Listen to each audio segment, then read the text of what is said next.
Hello and welcome to Ditch Witch Diaries. We're starting off with some more topics in banishing, and this time instead of breaking them out, I think I'm gonna keep them all together in one big like topics and banishing video. I don't know that that worked out. It was like an exercise. It was like a trial. I And liked the way that you did it, and I liked the idea of it because somebody could just watch like a quick, 3 to 5 minute video, but that seems like a lot of work for you. well, and you know what? I just it's a little irritating. I think if you want to like skip over, if you're more just interested in listening about the herbs and you want to skip, it becomes difficult. Because Uh, there's so many like mini videos. It's just better this way. Like I yeah. just was like, in fact, I may like, I'm not going to put them back together, even though I probably should, but whatever. Um, so yeah, so we're gonna do this last little topics in banishing, and then we're gonna move on to cleansing, which is gonna be interesting. Herbs that are more cleansing instead of banishing, and yeah. So I'm excited for cleansing. me too. I Me do too. that a lot more often than banishing. I mean, Me too. I do banishing too, but like cleansing is like a common occurrence for me. Yeah. Yeah. Um, okay, well, so let's get into it. Okay, let's do it, shall we? All right. So some of these things we touched on in our last discussions where you did the topics, but what makes an herb a banishing herb? So I kind of broke this down a little bit. Hold on, let me just see. Okay. So this is a big topic, obviously. Like we spend a lot of time on herbs and we can go into this really deep, but I kind of broke it into a couple different aspects. So a lot of times people use herbs that are spiky and pokey and sharp for banishing, and I don't really utilize those for banishing. I use those more for protection. With banishing, again, like as I've talked about before, for me at least, I want to either move away or absorb so I can move it away. Like we talked about with the clay, right? Clay is very Yeah. absorbing, and then I get rid of the clay. So I don't really use spiky and pokey and sharp for banishing. It's more for protection, and I'll talk about that more when we talk about And many protection. times that becomes obvious, like there's something beautiful or tasty that the pokies are protecting, like berry bushes or Yeah, for roses. roses. Yes, exactly. Mhm. So there's something like sweet and loving or like delicious that like those are, yes, I agree with the protection. Good, nice. So then we can look at, well, what about odorous and like sharp in flavor? Yeah, I do use those for banishing. So I can use them for protection as well, but it's like if you smell something that smells like rotting meat, you're probably going to go away from that smell. And that's exactly what we want to do with banishing. Or So dung, garlic, like asafoetida. yeah, yeah. Nobody wants that. Horseradish. I love horseradish, cayenne, basil, ginger, peppers, those kind of things. Yes. Although I can see the use for those in protection, but again, I look at it more as like, oh, if I eat something that's like too spicy or if I smell something that's too odorous, I'm like moving away from that. And that's what I want to do with banishing. Yeah. Poisonous, yeah, for sure. Belladonna, aconite, hemlock, all of I just kind of listed a lot of Yeah. the baneful and poisonous plants, but yeah, these can be used for banishing, especially because, well, you talked about a couple of these on yours, I think, you talked about, was it, Like wormwood and yeah, what wormwood and aconite maybe, or something, an yeah, aconite, and then henbane was one of the herbs yes. that we were doing. Yeah, Right. Yeah. So, yeah, I mean, we've talked about it already, but I look at it as um, yeah, again, you're moving just like getting them away from you. And like now, if somebody consumes a high amount of belladonna berries, like they're probably going to get sick and then they'll like leave you alone. Not that you should feed them to people, but the idea is if The somebody consumes metaphorical you, belladonna. metaphorically, yeah, Yeah, the like metaphor. get away. Yeah, I love that. Eat the metaphorical belladonna. Yeah, eat the metaphorical berries and go away. Um, but I really tend to kind of focus on moving, absorbing vermifuge, and pulling herbs and like tools. So clay, which we've talked about, senna, which is a big like moving herb, Mm, tansy, yarrow, plantain. These are all big. Like these are the things that I utilize for the most for banishing nice. and banefuls, I would say too. Nice. Yeah. But that's it for that. What do you think? I agree. I think that this is a good this is like a good this like takes everything we've talked about and kind of um like puts it together in one like why the banishing herb. I Mhm. like that. Yeah. I also think though that some herbs and some of the there is definitely crossover. You focused much more on the physical aspects of the herb, which I like, but also like I said, like we talked about before, like death herbs, Hmm. like herbs that are related to the underworld, which a lot of them are poisonous. So Yeah. there's that. Yeah. I wonder why that could be the Yeah. case, right? The underworld and death. Exactly. But even Uh, like garlic and stuff like that, like there's some like that are definitely thonic herbs that are more related to death that are banishing herbs as well. So other than that, I think this is like this is definitely a good like overview kind yes, of. Yeah, good. definitely. Okay. So then moon phases associated with banishing, but also just kind of generally do we agree? So the way that I do work with the moon. I know not a lot of witches like work with the moon and to each their own. But I do. Really? You Yeah, think there's like that's so weird to me because like it seems like the moon is such an integral part of witchiness, yeah, especially for women. yeah, Like the representation of maiden mother crone and like the whole thing. It seems so yeah, strange that like that yeah. I would think that more witches than not would work with the moon, but you are Yeah, so interesting. yeah. I think I definitely know more witches who work with the moon compared to those who don't, but I know or I have met like three or four witchy people who like just not at all work with the moon. And then I met a handful who only work with the full moon, but that's it. Oh, So, yeah, okay. whatever. To each their own. Um, so this is how I work with it. So I only really I work with full and dark and then waning and waxing kind of like generally and not like specific, not like I don't work with quarters and stuff.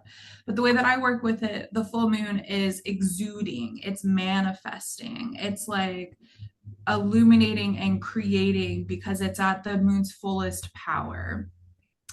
Now, a lot of people see, and I'll say this down here, but a lot of people see the full moon as like manifestation, but in the way of like planting seeds, which I don't, because with planting seeds, it takes a while for that thing to like bloom and grow. More like the waxing, like the or the new Yeah, moon, like yeah. right when it becomes like new, I would think that would be the planting season Yeah, time. that's how I work with it. But a lot of people work with it as like planting seeds.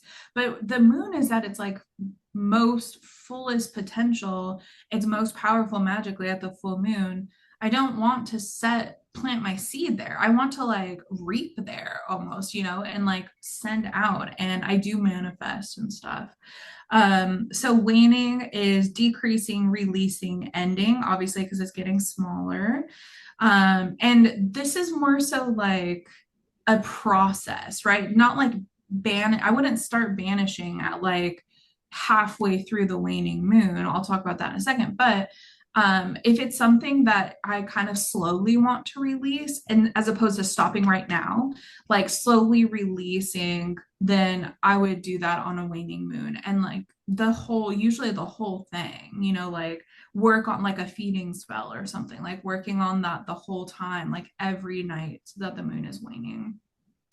Dark moon is like shadow work and inner work. This is all that I really do on new or on dark moons is like Uh-huh. reflect because it's the darkest time and the dark is the shadow and the inner and the like inner world. And so I always go within on the dark moon. Um, and a lot of people use dark and new interchangeably, and I don't though. Dark moon is when the moon is at 0% illumination, right? Like it is dark. New moon would be the first couple of days after the Little. dark moon. Yeah, just like a baby sliver, Exactly.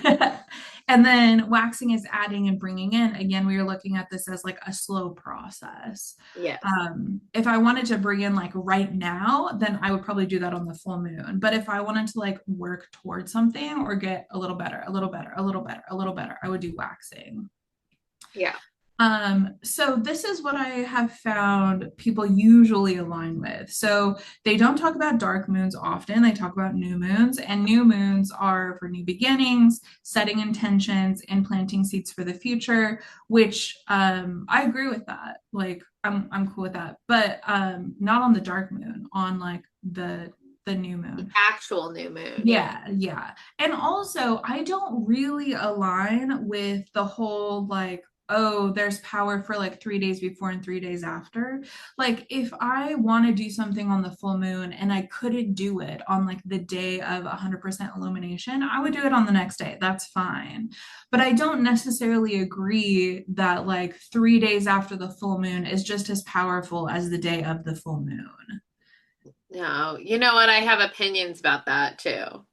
Yeah, what do you think? Okay, so the full moon for me is like really, it's so powerful. It's like untamed almost. It's like energy that's like, it can get crazy making for the Yeah. uninitiated, even though that's a lame statement. But like the novice, Into it the can get witchy like yeah, world. Yeah, yeah, yeah. exactly. Like it can get, and it is crazy. Like it just at my work, like anytime I feel like this has been like the craziest night on record at my work, like loony stuff that would never happen. Yeah. Like somebody turns around and says, "Well, it's a full moon." I'm like, "Oh my gosh, that's so wild."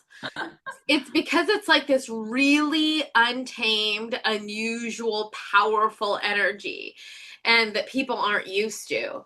And so I really when like you said, like those first couple days after and those first and usually after, but like even as you're at so I feel like I'm really into in work with like getting up to the full moon and then right after that restriction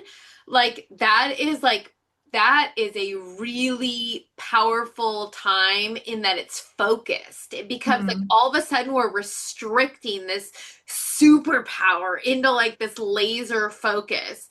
And so mm, it's like I mean, the full moon, I love the full moon, and it is great for like these like real huge powerful things that we do. mm, At the same time, we have to like it's like that's where we get the words like lunatic and stuff. It is because it's untamed. It's like all over the place. It's like unrestricted. Like it's and so it can be a little crazy making. It can be a little like intense and crazy making of a time. And so but it's so powerful. Like you can feel it. I feel it inside. Like I feel it and I experience the results of full moon power and for sure. yeah. And I like the dark shadow work as well. Like I do like it when it's like the idea of using no moon power for introspection and shadow work. I think that's like a great idea. Mm, Um, and we've done that before. yeah. So that's a great thing. Yeah. Um, but I don't do the first quarter, third quarter thing. No, I me do like neither. either like we're planting a seed at like the new moon and it's where it's like waxing and we're like growing that seed into like this humongous power, like to be like moved on by this humongous power at the full moon. Mhm. Or we're taking this incredible full moon power and we're restricting it slowly into like a laser pointer kind of thing. Yeah. So, Yeah, I agree. And I'm very like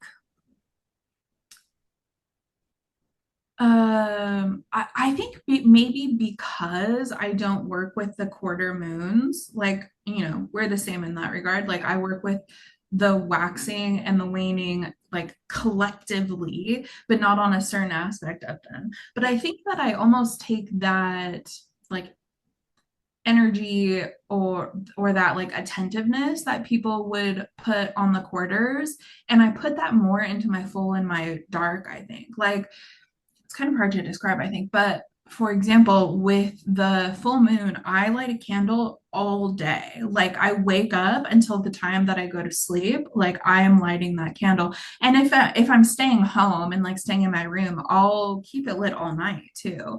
When it's the dark moon, I don't light any candles at all in my house. I also like have an altar, like a little window altar, and I swap out. So I always have a candle on my altar, but I swap it out for this like obsidian sphere that I have on the dark moon. Like I don't want anything light and bright interesting. in on the dark moon, like as much as possible, But yeah, I'm like really into that like darkness and then the lightness and the illumination that comes with the full moon and the dark moon. I love that. I Yeah. love that.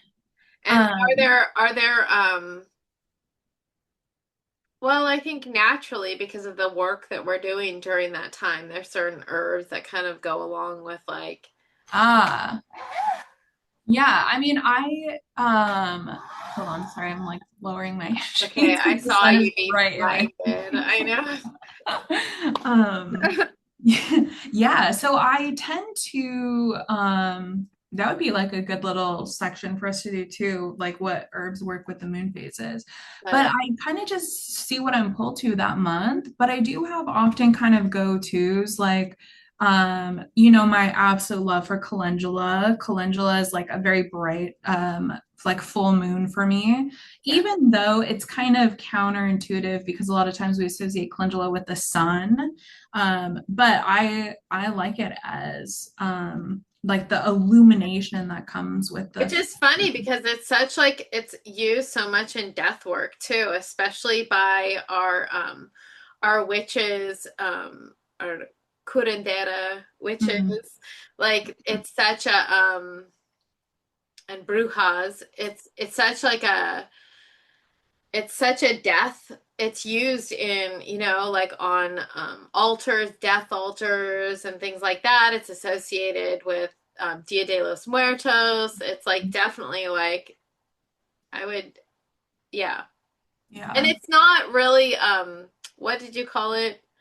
It's different actually though. What they're using, I think, is, and what I like to use during that time is not, even though it gets like put together as a two. What is it? Is it the same? It's not the same though, is it? Like the what did you just say? What herb did you say? calendula. Calendula. Yeah. Calendula is different than the flowers, right? That they're using, even though it gets put together.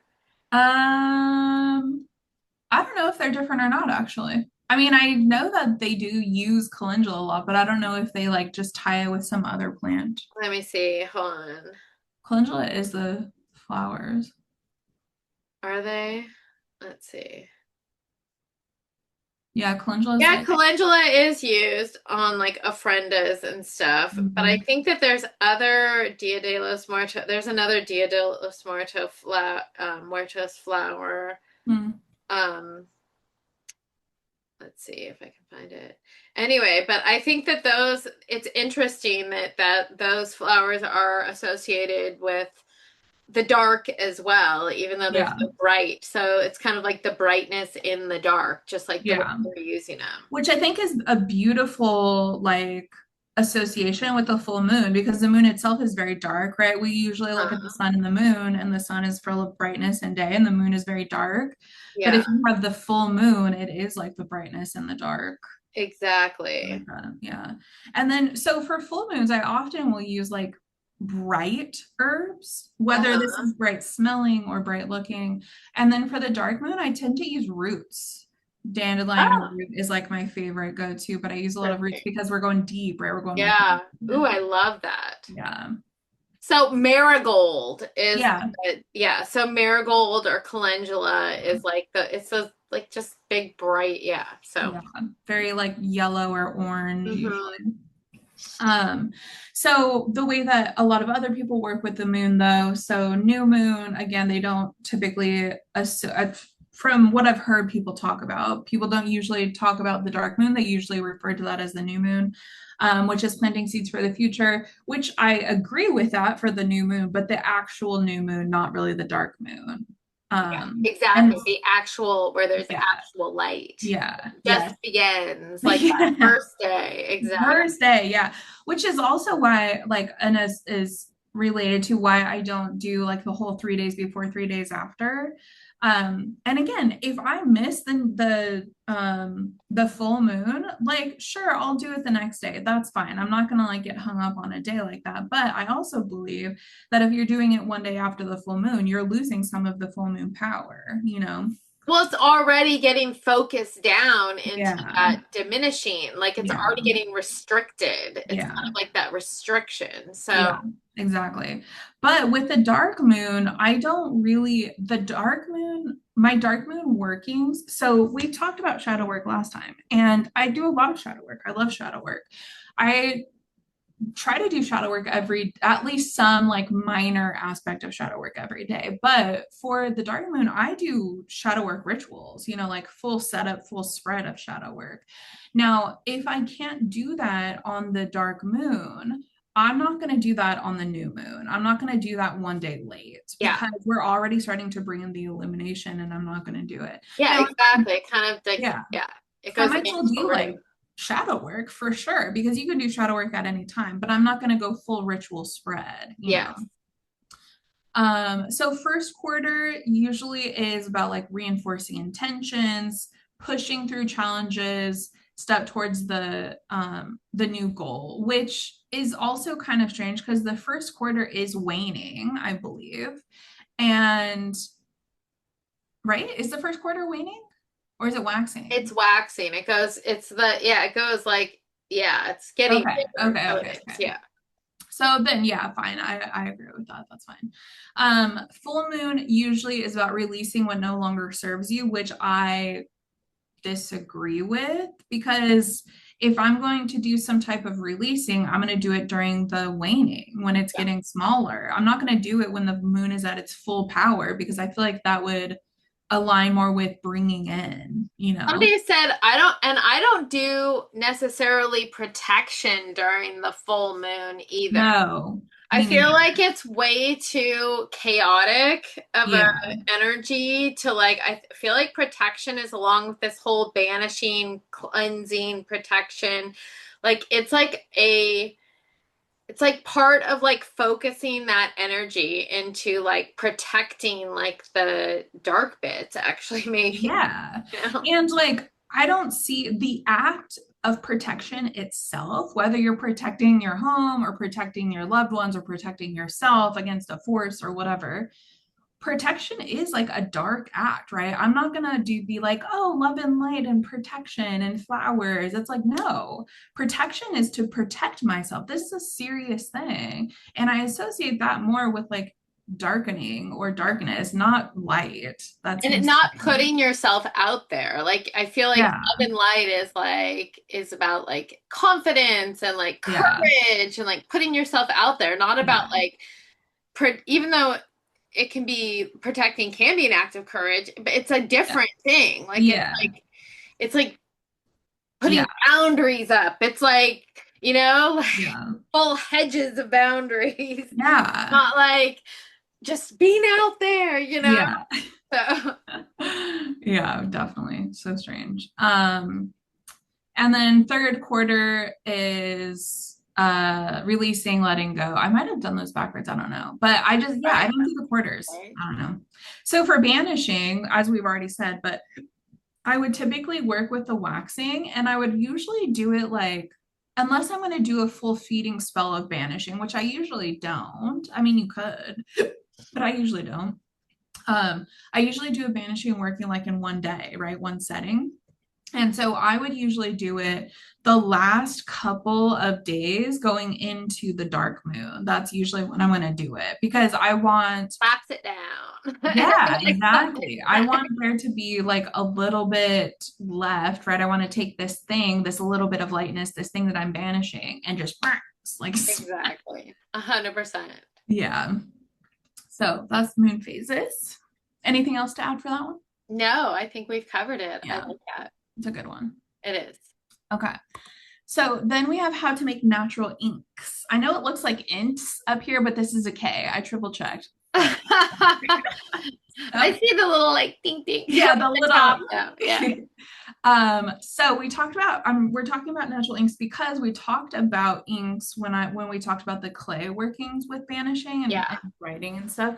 So you need a couple of things. So this is our ingredient list. You need a pigment source, you need a binder, and you need a liquid. That's pretty much it. The pigment source, you're going to choose this depending on the color of ink that you want. So if you want black ink, you can use soot. You can use charcoal. You can use anything that's charred.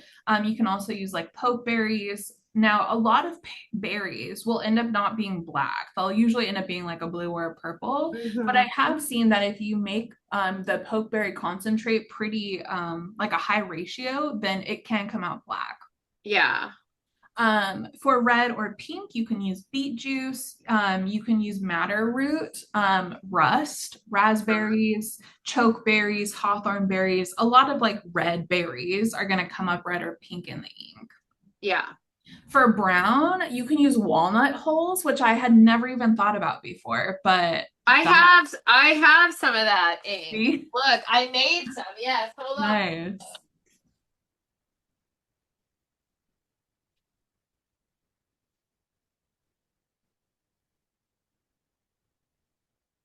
Oh, hold on, let me. Let's see here. I don't know if you can. It's like Oh, wow, it's super dark. yeah, it's like Brown. it's almost like a dark brown. It's like the Yeah. darkest brown, but it is dark.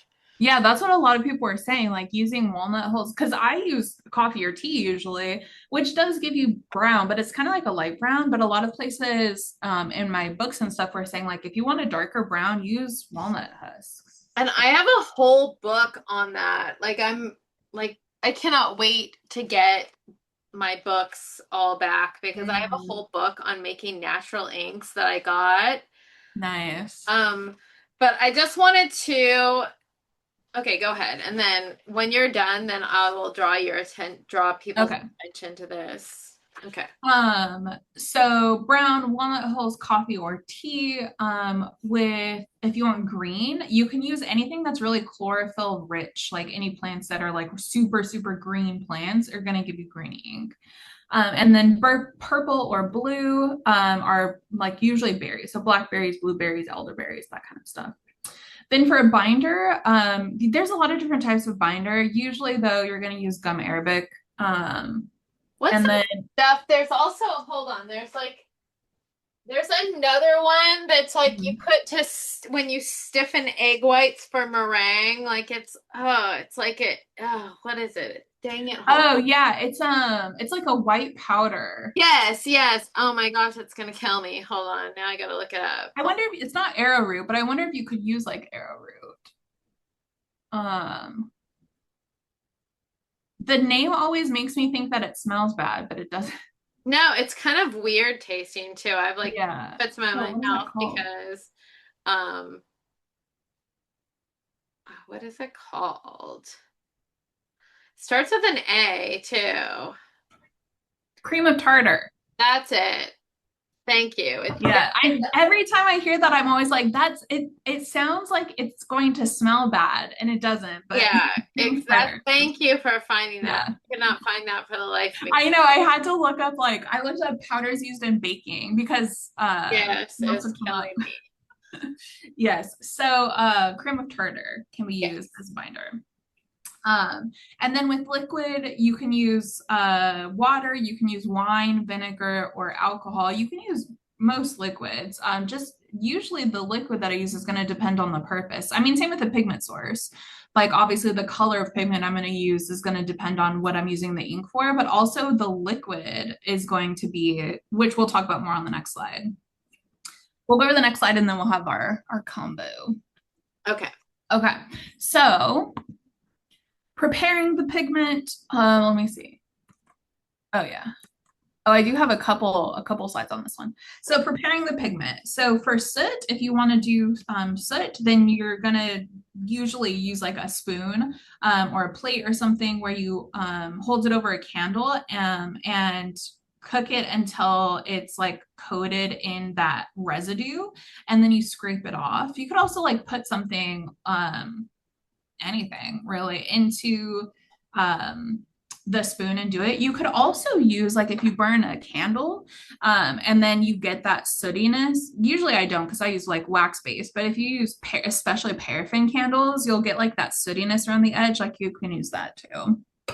Um, and then, especially if you want to do, I mean, you could go down a rabbit hole with this, right? Like if I'm using black ink to do a banishing spell, then I can burn a black candle and then use that soot from the black candle to make the black ink. You could like go down a whole rabbit hole with this. So let me add right now that like there's also you can use like one of these like from that book that I'm kind of think is a rad banishing book from the Blue Witch of the West. Mm-hmm. Banishing spells, rituals, and more. She talks about using a raven's feather and burning a raven's feather and using that as the ink Hmm.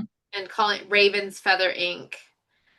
And then and she uses gum arabic to with for the binder. And then the other one is actually using like stuff like dragon's blood, like actually crushing up the dragon's blood and Mm-hmm. using that in ink. Yeah, you can use pretty much any resin Yeah, that has color to it. exactly. Dragon's blood is pretty common. They call that dragon's blood ink. Yeah. I mean, it's common like in stores and stuff. I think it's less common for people to make it, Yeah. but yeah. I And don't oh, know. you know what other one I thought of that people make a lot, like especially around like Easter, is like dyes and inks from onion skins. Yeah, we've used that for dyeing the eggs and stuff. Onion skins is a good one, especially the red onion skins. Yes. But I wonder if you could make, I'm sure you could because it has pigment in it. It has strong pigment. So, Yeah, I mean you can use anything that has color to it, I think, for a pigment. I don't we might have we should have a conversation about that at some other time too, because I don't know. I have this weird thing where I don't like using um like animal based things or like things that were alive at one point for and like do using them in a way that could potentially like destroy them.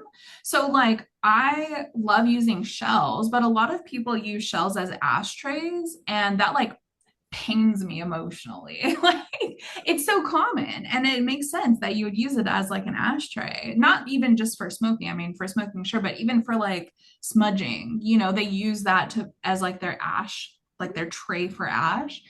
I don't like that. I don't know if I like burning of the raven feather either, but it's a cool idea. Like you are not a burning girl. So, I am not. where No. I am, that doesn't like bother me at all. Like none of the burning things bother me like, Yeah. because I'm like all fire. So, Man, I I don't, don't.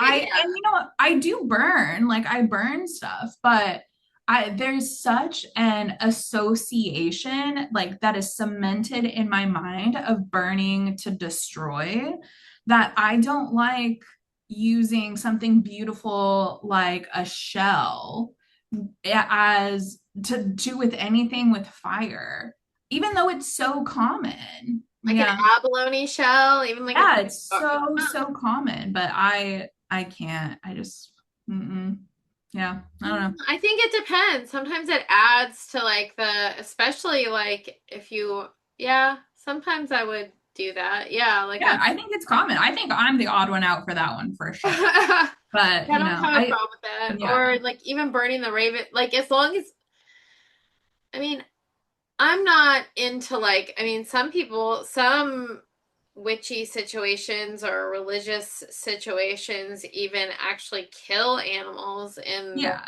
sacrifice and stuff. yeah, sacrifice animals and like I don't do that. But then again, Yeah, I'm not killing any animal with my bare hands, even though yeah, probably or like I mean, even like I guess farmers like yeah, do that, but I'm not gonna do that anyway. yeah, So it's probably not gonna be in my practice because I'm not doing that anyway. So yeah. Yeah, and I think that with like the burning of the feather, even that makes sense. Like if you want to bring like the crow or the raven energy yeah, into I your kind of like thing, that. like I I know I could was see kind of that for into that. sure. As long It's as you're just, not hurting and no animal. yeah, just couldn't be me, man. I don't know. It's the fire, my wateriness just does not. Exactly. You're like, Yeah. Oh. Um, Okay, so with walnut holes. So there's a number of way to do these. These are just to give you some like starting points. With the walnut holes, you can crush and simmer them in a little bit of water for like half an hour to an hour, and then let them strain. You're essentially making like a whole infusion with that. and I bought the powder already done. Oh, nice. Like so, Yeah, even yeah, better. so I didn't have to crush anything, which was nice. Yeah, Like that's nice. I was not about to start crushing holes. Yeah.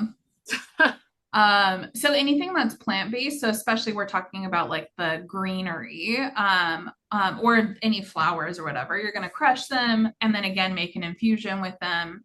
And then with berries, you're just gonna crush them and then strain them through like a cloth, a cheesecloth, a like reusable tea bag, whatever you want to strain it with, because you don't want to get like the seeds and the skins and stuff in there.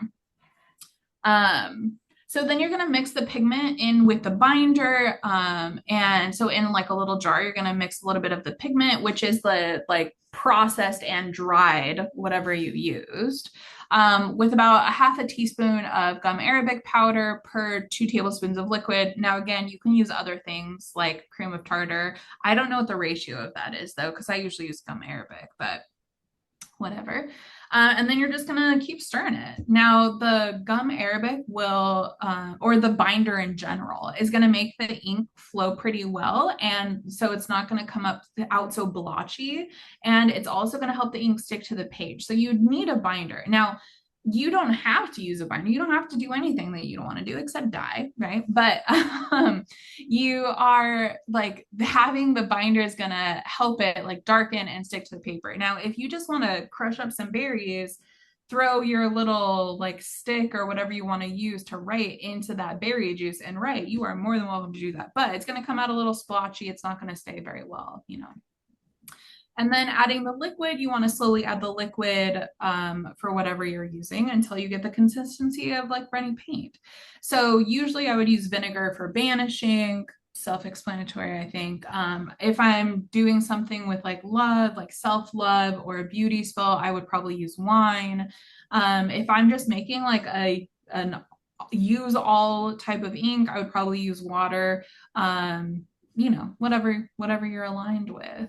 Yep. And then I think I have, oh yes. And then to preserve it, you don't have to preserve it. I usually don't preserve my ink just because I usually will make enough really only to use like twice, because I like the process of it. It is a lengthy process though. So if you want to save some time, make it in big batches. But I don't usually preserve it, but you can. Usually with salt or clove oil or witch hazel or alcohol or something like that to prevent mold.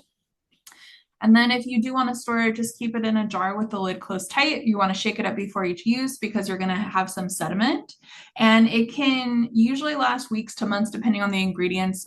Everything online that I found says you don't want to use it if it's more than like 4 or 5 months old because then you're going to have some problems. But to each their own. Maybe using some kind of yucky ink would be good for a banishing spell. Who knows? Or maybe if you use alcohol, it'll last longer. Yeah. I don't know. Yeah, I agree. Yeah, and if you have like a It's like if high, you use which alcohol, like it would last just straight up long. alcohol, Yeah, yeah. Yeah. Or if you use like a high ratio of liquid to alcohol or liquid to yeah. witch hazel, like it's gonna last longer.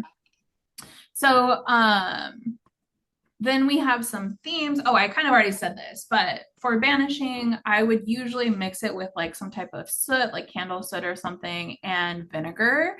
And then I would add herbs to it, banishing herbs. For love, you might use like beet juice or like maybe even if you can get like really dark strawberries or raspberries, those would be good ones. Wine for the liquid, and then love herbs for divination or like spirit ink, I might use more like walnut hulls. And then like alcohol is the liquid. And then obviously like mugwort or something that we love that's really associated with like psychic connection and intuition and things like that. Okay. What do you think about this? Anything to add? I think I've been talking during it. The only Yeah. thing I might add is that maybe we can revisit this if we're like actually making something. So Yeah. like if we're actually kind of like we could like show like kind of the like the app like what it looks like and how we do it and kind of have like the different there could be a time when we just have like a show on just inks in general. I think this could be taken out like in just like a how-to maybe on inks. Mm.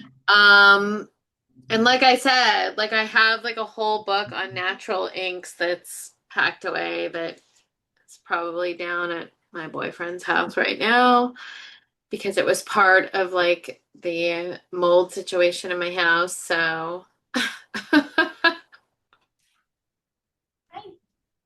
Hold on, I gotta feed my squirrels. I know I love that you have squirrels. um, Amazing. we could at some point do like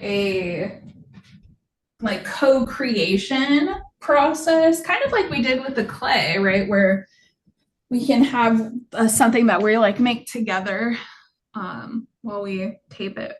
Yeah, no kidding. So, Cool. Okay.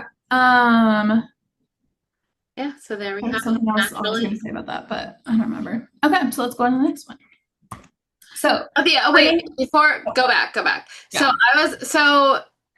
like, then how would we use, maybe we could talk about a little bit, then how would you use a natural ink for any of these? Like, would you, Hmm. especially banishing, like I have an idea.